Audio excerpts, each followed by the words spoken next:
बैठा देलो, राह चलत हमके छेड़ल छोड़ दा। अपनी ई नियत गंदी मोड़ दा।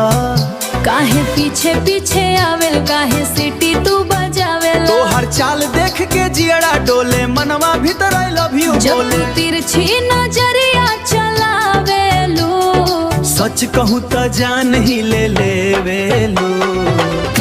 आँख मारे ये लड़की आँख मारे हो, सीटी बजावे घर में बुलावे, बेड में सुलावे रात भर हर भर हमारा खूबे सतावे कि लड़की आँख मारे।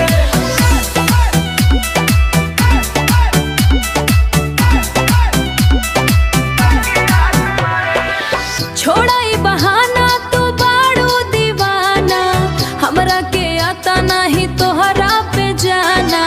काहे तू सपनवा सजावेला, काहे इयत रंग बतिया सुनावेला। अरे रूप तो हर बाटे एकदम कतिलाना, दीवाना भइल बसारा जमाना। दिल के तू रानी बन जा हमार, कर ले तू हमसे अब तक प्यार।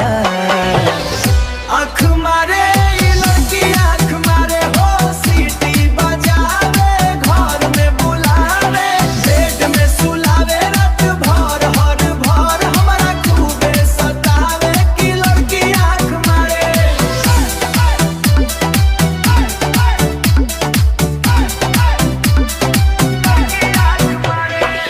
दिन भर तो ठीक बा, रात में सतावेला, निंदिया हमार तू काहे उड़ावेला। मीठी मीठी बतिया में हमको फंसा के, कहाँ ले जइबे तू अपना बना के। सौरभ दीवाना तुहर बाबा वरिया, लिख देबू तो तुहरे नाम ही उमरिया। अखिया से अखिया जब लड़ जाई, तबे तो असली मजा आई।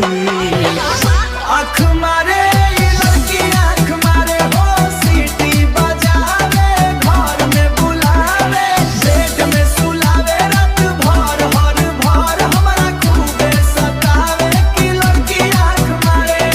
मिल बाई सौरभ दीवाना। का हो अब तो मान जा। धत सौरभ जी आप भी।